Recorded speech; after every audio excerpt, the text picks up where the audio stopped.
Il y a me décourager quoi. Parce que c'est pas. Mais, arrivera un moment. mais on y va. Mais tu me guides pour le temps. Hein?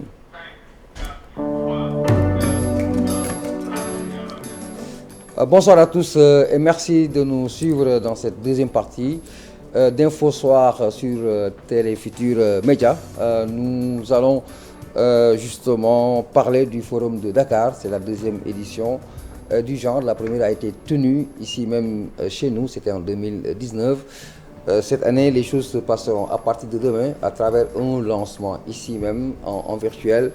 Alors, pour les besoins de cette manifestation, nous avons fait venir Nicolas Esquin, qui nous vient de Bruxelles, qui fait partie de ce projet, qui est une proposition d'Africa Innovation. Vous comprendrez pourquoi. Avec Barthélémy Ngom sur ce plateau qui va faire office de chroniqueur. Barthélémy, bonsoir. Bonsoir Papis Diaw, bonsoir également à Nicolas Esquin. Bonsoir. Alors, Nicolas, bonsoir à toi et merci d'être venu sur ce plateau. C'est quoi le forum de Dakar? On en entend parler, les choses se préparent, mais c'est quoi exactement le forum de Dakar? Le forum de Dakar, c'est un événement qu'on a lancé en 2019, après qu'on se soit dit, lors d'une rencontre que j'ai eu la chance de faire avec Youssou N'Dour à Bruxelles, lors d'un événement de la Commission européenne, qu'il fallait pouvoir organiser à Dakar des rencontres de ce niveau pour construire le dialogue et les partenariats entre les Européens et les Africains. Les choses ont beaucoup changé. Les relations historiques qui sont nouées entre nous doivent évoluer sur un nouveau pied et faciliter l'échange, le dialogue et le développement du business entre nos deux continents. Alors juste pour poser le débat, à la première édition, vous avez traité des questions liées au tourisme. Oui.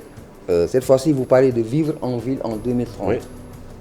C'est un choix très bavard finalement, vivre en ville en 2030. C'est un vrai sujet, mais on le voit aujourd'hui encore plus avec les pandémies, que les villes sont à la fois des lieux qui concentrent beaucoup de solutions et d'espoir pour l'avenir, mais aussi beaucoup de problèmes du monde d'aujourd'hui.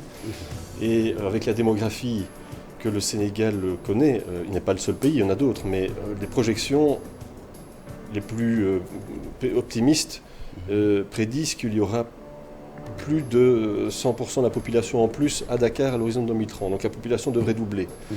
On voit aujourd'hui les défis que ça soulève en termes de mobilité, en termes d'environnement, de pollution, en termes d'infrastructure, en termes d'éducation.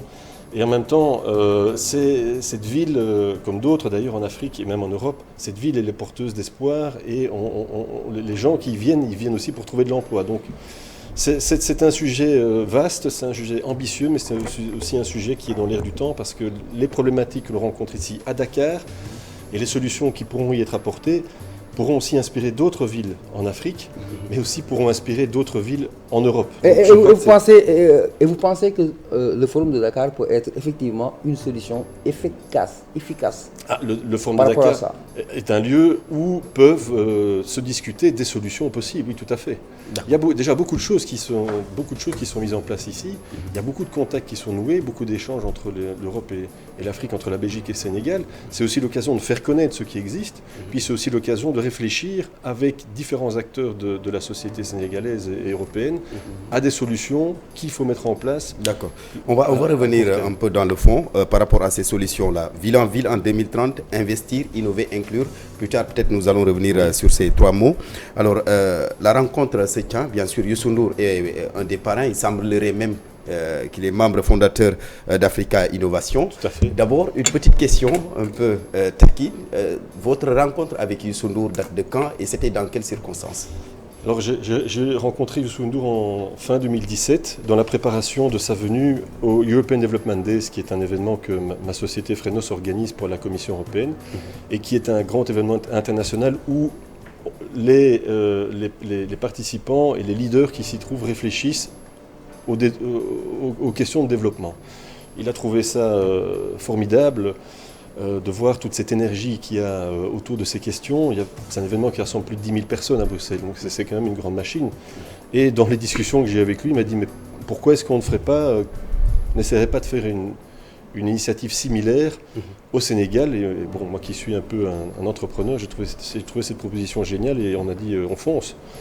Et on a donc créé Africa Innovation qui est cette initiative véritablement belgo-sénégalaise pour porter l'organisation du Forum de Dakar. D'accord. Vous dites investir, innover, inclure, c'est ça? Oui. D'abord, investir dans quoi? Innover dans quel domaine? Et également, quand vous dites inclure, vous faites allusion à quoi concrètement? Mais investir, parce que, on le disait à l'instant en discutant de la thématique générale, les villes sont des lieux importants de création d'emplois. Et il faut donc, ce sont aussi des lieux où se concentrent des problèmes comme la mobilité, l'environnement, etc., qu'il va falloir prendre à bras le corps pour faire face à la croissance démographique et à l'attente aussi des Sénégalais qui viennent y vivre. Donc ça, c'est investir. Et qui dit investir, c'est par le secteur privé, par le pouvoir public, mais aussi par des partenariats publics-privés. Innover parce que la digitalisation est un moyen formidable et relativement bon marché d'apporter des solutions créatives. Et tous les pays l'ont expérimenté avec la pandémie. On a vu le télétravail s'organiser. J'ai appris aujourd'hui qu'une université à Dakar est parvenue à maintenir des cours en ligne. Donc on voit bien qu'elle est là et puis c'est possible. C'est possible. Hein, donc il faut utiliser la technologie et le potentiel qu'elle apporte. Et les insuffisances, là je vais vous couper, et les insuffisances technologiques justement par rapport à la zone, est-ce que ces insuffisances vont concourir à accélérer la réussite dans ce sens? Mais j'imagine on a des problèmes de haute définition, de connexion, c'est des problèmes récurrents dans cette zone. Oui, on ne peut pas nous arrêter sur le Sahel sénégalais. Je sais. Alors moi, évidemment, je ne suis pas le spécialiste des problèmes récurrents, mais ce sera l'occasion effectivement de discuter de ces questions d'infrastructure qui sont essentielles, à la fois pour la connectivité, mais on sait aussi qu'en termes d'électricité, production d'énergie verte, etc., il y a beaucoup d'investissements qui sont nécessaires pour permettre au Sénégal de décoller et d'atteindre ses objectifs d'émergence. Alors, vous dites que d'ici 2050, c'est bien ça? Je pense que l'Afrique de l'Ouest sera la région la plus urbanisée d'Afrique. Oui.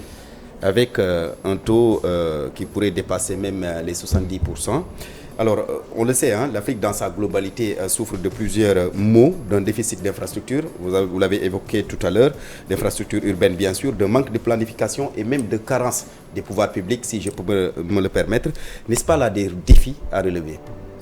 Je pense que oui, ce sont des défis majeurs qu'il faut pouvoir adresser. Et vous pensez que ce sera facile de relever ces défis? Écoutez, nous ce forum de Dakar, c'est une plateforme pour des discussions on l'espère, de haut niveau. Et ça contribue, on l'espère, à faire prendre conscience qu'il faut pouvoir mettre en place les structures et la gouvernance nécessaires pour pouvoir relever ces défis. Après, on va remettre à l'issue de toutes ces discussions une feuille de route, des conclusions qui ont été discutées et à charge après aux acteurs de solutions. Et évidemment les propositions de solutions, à charge ensuite aux acteurs d'en prendre compte ou pas. Chacun doit jouer son rôle. Notre rôle, c'est de mettre sur la table des sujets importants qui sont importants pour le Sénégal, mais aussi pour l'Europe. Alors, on sait que les objectifs pour le millénium du développement, ce n'est plus à l'ordre du jour. On parle de développement durable, oui, avec ces 17 points, dont le développement de façon globale, pour me répéter aujourd'hui. Alors, il y a, pour nous, les profanes ou ceux qui ne sont pas dans ce sillage, peuvent se poser des questions en se disant qu'on nous propose vivre en ville en 2030, or, de plus en plus, les gens parlent de désurbanisation, de stopper l'exode rural, de décongestionner les grandes villes. Et là, c'est le contraire. Qu'est-ce qui a changé en temps pour qu'on puisse croire qu'il est possible de s'installer en ville et de s'épanouir? À vrai dire, ce que vous soulevez est tout à fait juste. Vivre en ville en 2030, ça ne veut pas dire que tout le monde doit vivre en ville en 2030. Il faut nourrir les villes. Donc, un des moyens de rendre la vie en ville possible, c'est aussi de développer les campagnes, l'agriculture, les emplois locaux dans l'agriculture et le commerce intra-sénégalais ou intra-régional entre les zones plus rurales ou périphériques et le centre-ville. Il faut voir la ville comme un écosystème qui nécessairement attire, puisque c'est l'attractivité naturelle d'une ville importante comme Dakar, qui est un hub en Afrique de l'Ouest, et puis tout son hinterland, toute sa zone d'achalandise et de contact avec le reste du pays, qu'il est important aussi de prendre en compte. Donc la ville permet et nous oblige à voir au-delà de la ville, au niveau international, mais surtout au niveau aussi intra-sénégalais dans ce cas-ci, ou intra-africain dans les autres pays, pour que les infrastructures irriguent les zones périphériques et plus rurales. Et la promiscuité, parce que Papis l'a soulevé tout à l'heure, on parle de les villes, particulièrement Dakar, sont aujourd'hui saturées.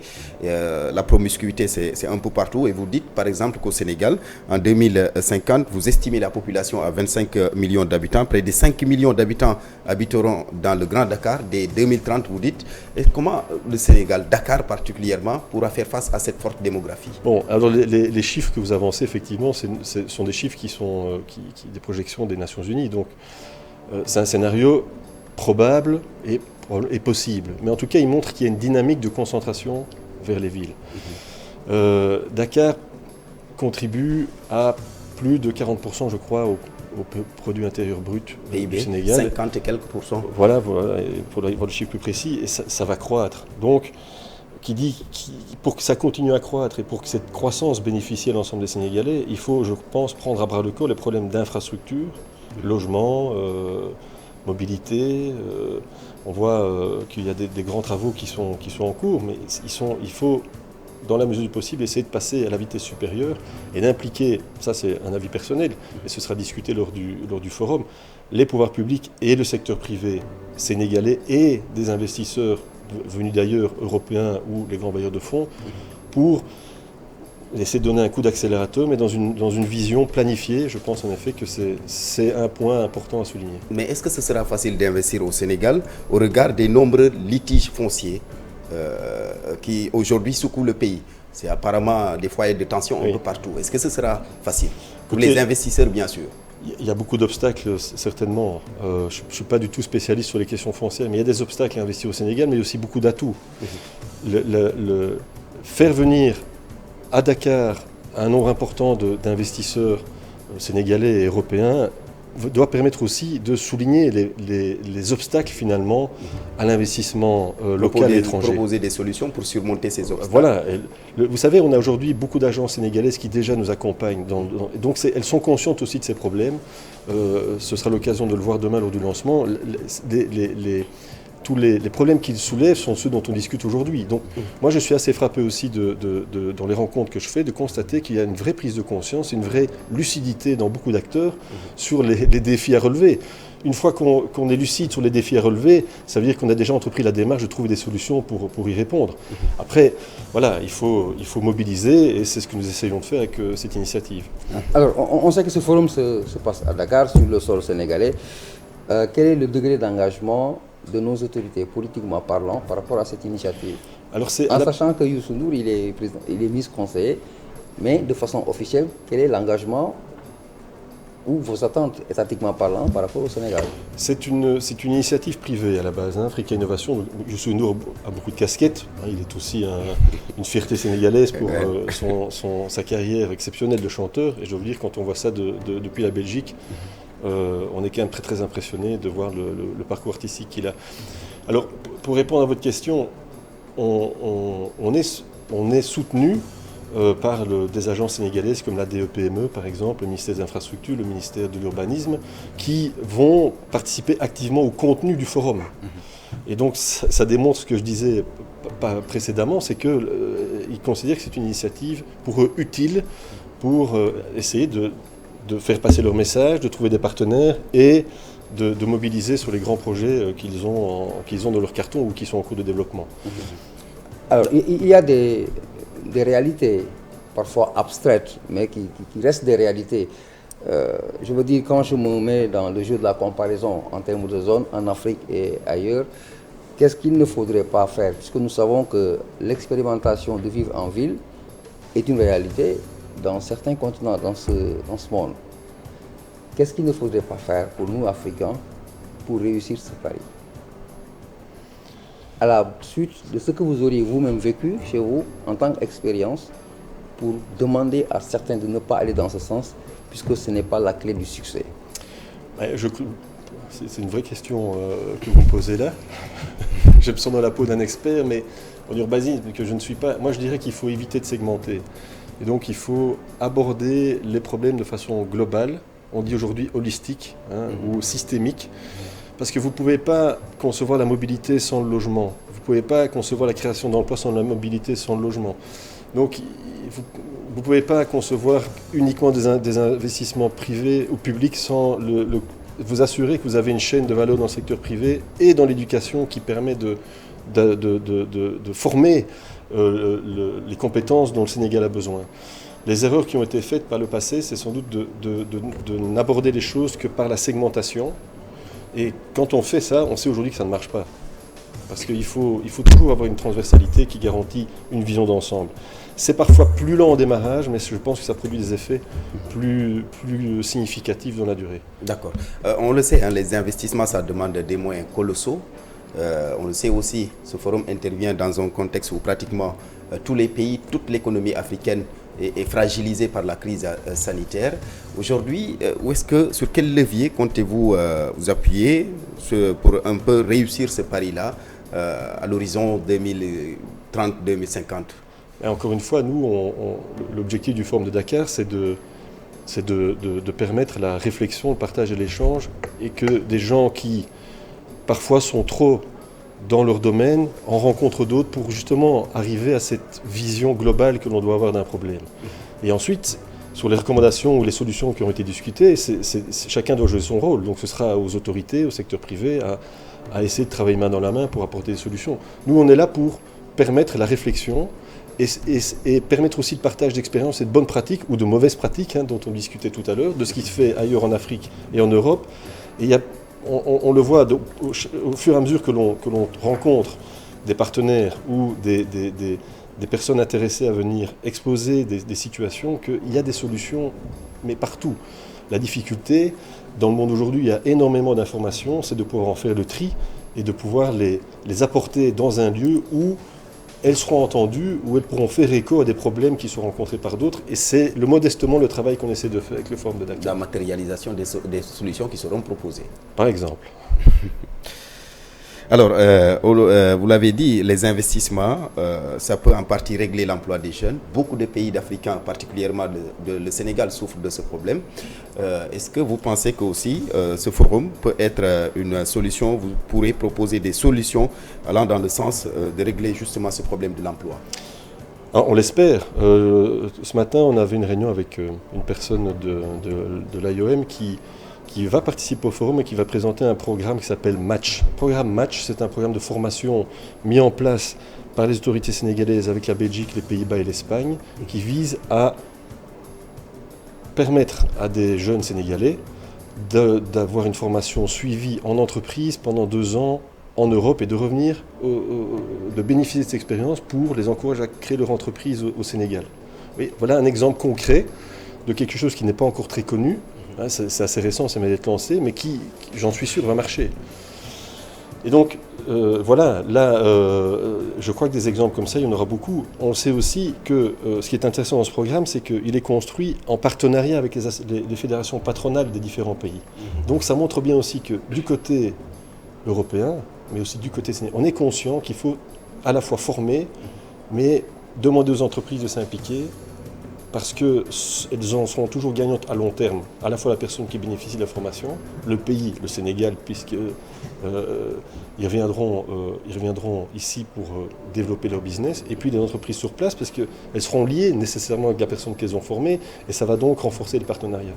Voilà un exemple très concret de solutions qui seront présentées lors du Forum de Dakar. Alors, quelle devrait être la trajectoire d'Africa Innovation au-delà du continent africain?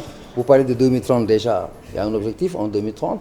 Alors, d'ici là, qu'est-ce qu'il va falloir faire et s'installer où, dire quoi au monde? Mais dire quoi au monde? On laissera les gens s'exprimer en juin. Africa Innovation, notre ambition, c'est effectivement à plus long terme de pouvoir reproduire cette initiative que l'on fait à Dakar dans d'autres pays de la sous-région. Mais on n'avance pas à pas. Je crois que la clé du succès, c'est d'être conscient aussi de ses possibilités, de ses moyens, dans un contexte difficile, de la pandémie, difficile pour le monde entier, malheureusement pour l'instant. Nous, on est là, on croit en l'avenir, on pense que des solutions existent, sont possibles, et c'est ce qu'on veut démontrer en en venant ici au Sénégal en organisant ce forum. Et puis peut-être que dans 5 ans ou en 2030, vous me réinviterai ici sur le plateau parce qu'on aura fait la 10e édition du forum de Dakar. Barthélémy Batexo, avec plaisir. Avec plaisir. Alors, il y a une question qui me taraude l'esprit un peu. Nous sommes dans un pays qui s'appelle le Sénégal. Ça, je fais dans la proximité, où il y a énormément de femmes. Et les femmes ont un rôle essentiel dans l'économie, dans notre quotidien aujourd'hui. Alors, quelle est la place qui leur sera réservée ou qui leur a été déjà réservée? Est-ce qu'il en existe déjà? La femme dans ce projet innovation. Mais pour nous, Innovation. On revient au 3e élément de notre titre, c'est inclure. Donc évidemment, encore une fois, comme je le disais tout à l'heure, on ne peut pas développer une société en laissant des gens sur le côté. Je le vois ici, vous venez de le dire, que les femmes au Sénégal ont une place sont des entrepreneuses de premier ordre. Dans l'économie. Et vous verrez que dans les sessions et dans les discussions, il y aura beaucoup de femmes qui seront présentes, des femmes du Sénégal, mais aussi d'ailleurs, puisque de plus en plus, et je m'en réjouis, beaucoup de femmes arrivent à prendre des positions très importantes dans la société. Et je pense que partout où on voit cet épanouissement professionnel et personnel des femmes, partout la société s'améliore, est plus pacifique, est plus inclusive et bénéficie au plus grand nombre. Alors, j'aimerais vous poser une petite question parce que vous misez sur les investissements, c'est vrai, publics comme privés. Mais au Sénégal, on constate malheureusement que le privé souffre. C'est tantôt dû à la fiscalité, tantôt c'est l'État qui n'accompagne pas. Est-ce que aussi vous ne devez pas interpeller les pouvoirs publics par rapport à ce phénomène, ça fait en sorte que le secteur privé puisse avoir une assise vraiment normale, à même de se relever et puis booster l'économie?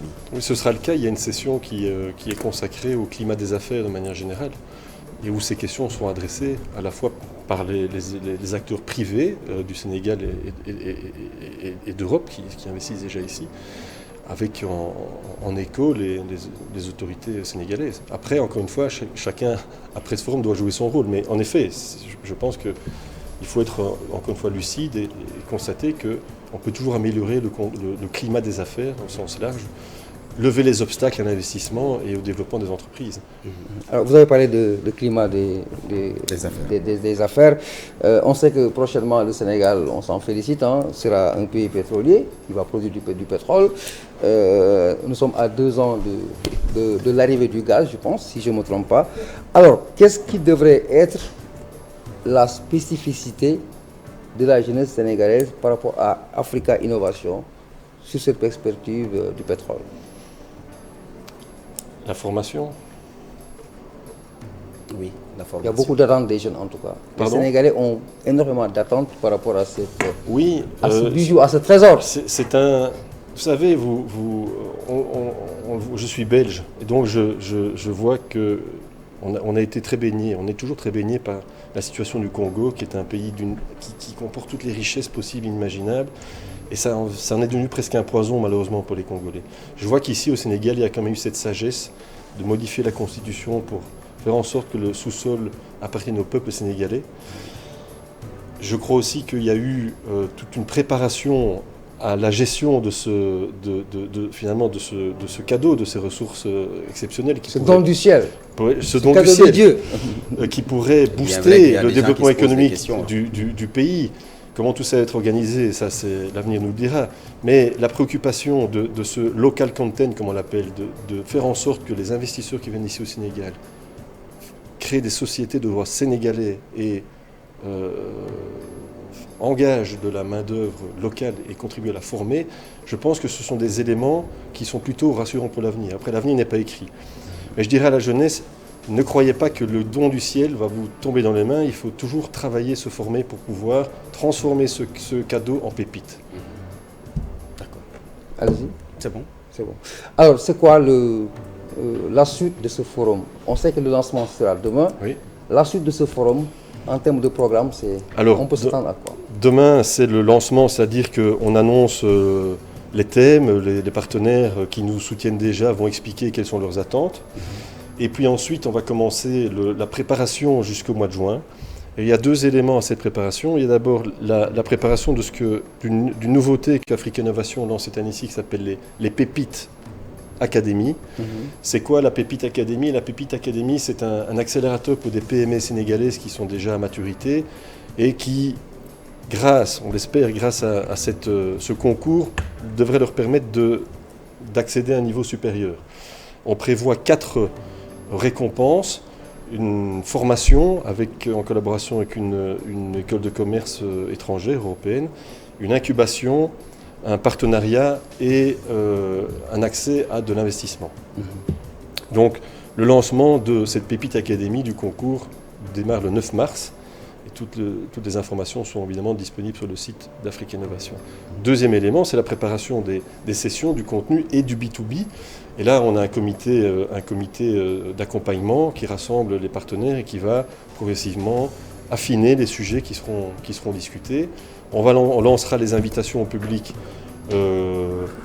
fin avril, début mai, a priori après la période du Ramadan.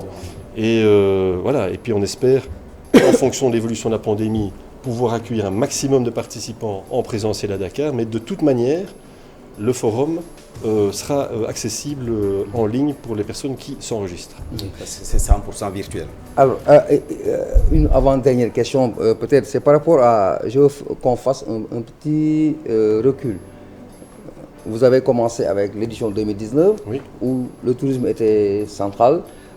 On ne peut pas, c'est vrai, le roi est mort, vive le roi, mais on ne peut pas oublier de faire un peu peut-être une évaluation de ce qui a été fait ou dit en 2019 et qu'on voit aujourd'hui en termes de résultats avant d'entamer le lancement demain par exemple. Oui, c'est prévu. Donc on fera un retour sur les résultats de l'édition 2019. D'ailleurs, on va diffuser une petite vidéo pour expliquer ce qui s'est conclu. Voilà. Donc, et normalement, une session sera consacrée à faire un lien entre les discussions sur les industries créatives et le tourisme que nous avons eues en 2019 et ce qui est aussi une problématique liée à la ville et le thème de cette année-ci. Voilà, merci Monsieur Nicolas Esguin. C'est moi qui vous remercie. Voilà, qui était là au nom de Africa Innovation. Barthélémy comme chroniqueur. Merci à tous ceux qui nous ont suivis dans cette émission Soir d'Info. Merci et excellente suite des programmes sur la TF1.